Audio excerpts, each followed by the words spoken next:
Je puis tout par celui qui me fortifie. Philippiens 4, 13. Le Seigneur fit passer Paul par beaucoup d'épreuves douloureuses. 2 Corinthiens 12, 7 à 10. Personne ne sait même aujourd'hui quelle était cette écharde. Nous pensons cependant que c'était quelque chose de très douloureux. C'est pourquoi par 3 fois il supplia le Seigneur de la lui enlever. Paul n'était pas bougon, jamais il ne se plaignait ou murmurait dans les épreuves qu'il traversait.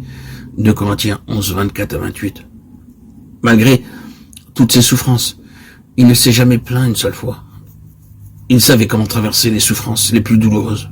Jamais il ne dit « Oh Seigneur, ne me fais plus passer par ces souffrances. » Puis lui vint cette écharde dans la chair. Elle était si douloureuse qu'il pria 3 fois le Seigneur de la lui enlever.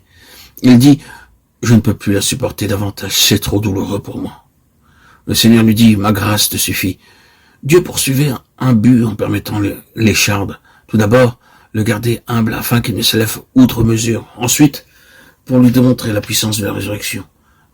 Dans Philippiens 4, 11 à 13, il dit « Je puis tout par celui qui me fortifie. » Il y avait des jours où il était privé de nourriture et assailli par d'autres besoins. Cependant, il fut fortifié dans toutes ces épreuves.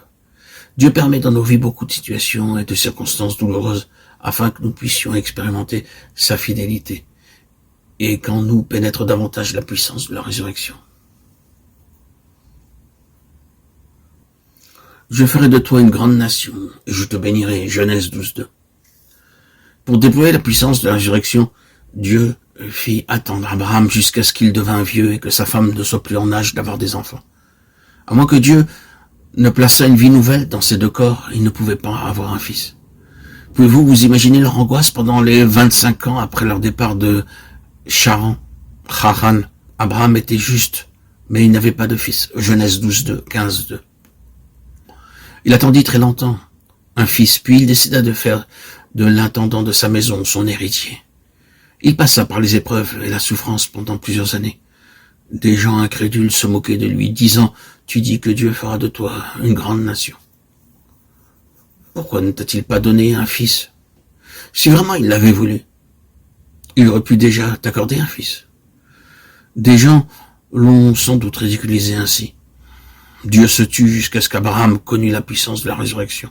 Romains 4, 18 à 25. Cette foi lui fut donnée après 24 ans d'attente. Alors, il découvrit que Dieu avait versé en lui et sa femme la puissance de la résurrection, bien qu'ils ne fussent plus en âge d'enfanter.